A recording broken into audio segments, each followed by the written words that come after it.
Your voice box squeezed by the muscles. Yeah, and this just transcended all the way through my life, and I've just learned to keep everything to myself.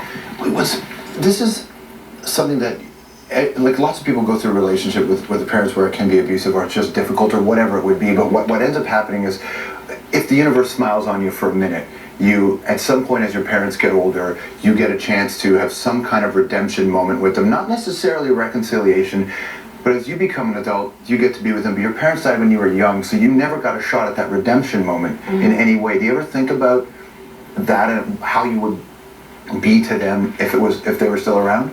I think about that all the time. I was very, it was difficult for me to make the decision to share my story with the world. Of course, I would have documented it for the sake of my son. I always think of my parents and think of how, we never got that opportunity to sit down and talk about life, about our, my childhood and our relationship and whatnot. And all of us. And my dad. It's very difficult. This part of why I'm sharing it, because it is difficult, and it's forcing me out of my comfort zone. But I think there's a lot of people that can relate, whether it is men or women or children, because we had a lot of economic struggle. That was a big stress for my dad. I'm not condoning the behavior, but bad things happen to good people, and that's pretty much what happened to my parents in a lot of these situations. Well, tell me about the decision to, I mean, obviously, we know about the breakup, the demise of your relationship, but the decision to post a letter that you wrote to the other woman. Yeah. Who, not just the other woman, but the other woman who was your friend. Right, my betrayer. Your betrayer, yes. My backstabber, I guess, if you will. But both words are accurate, yeah. It's funny, of the two B words she could have picked, she picked other ones. But that's a really interesting, because that's a hurt human being that writes that. And I wanted to share that because if writing this down and sharing it with everybody is going to have a true benefit. I can't just give advice and skim across and say, well, I understand you, I've been through a few things myself. I think you have to give testimony and explain why you understand someone. And then they'll truly benefit. They'll listen. They'll have a reason to listen and believe you. And then they will benefit from that. They will say, wow, I'm really not alone.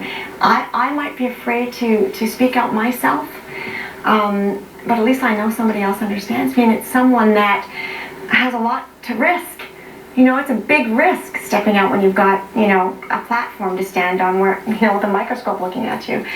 It's a big risk because you're telling people that, hey, here I was in this seemingly idyllic relationship, we had the great deal, we had the career, we had all this stuff, and then my friend and my man, you're telling people, and that goes against your core. Well, the thing is, that particular incident was ironic and was a turning point for me because out of my control, was exploited anyway. I mean, it was written about all over the tabloids, so it was like, that was humiliating at that moment for me. I'm like, I've spent all these years trying to hide so many things, and all of a sudden, how can this happen? I was very angry about that. I was really, really upset. I was very upset with Marianne for that, because she knew how much I'd protected my privacy. Marianne's the other woman, of course. The other woman. Yeah. And, I thought she knew me so well. She knows how much I cherish that. And surely she would know that this would eventually come out, and then it would be everywhere. Right.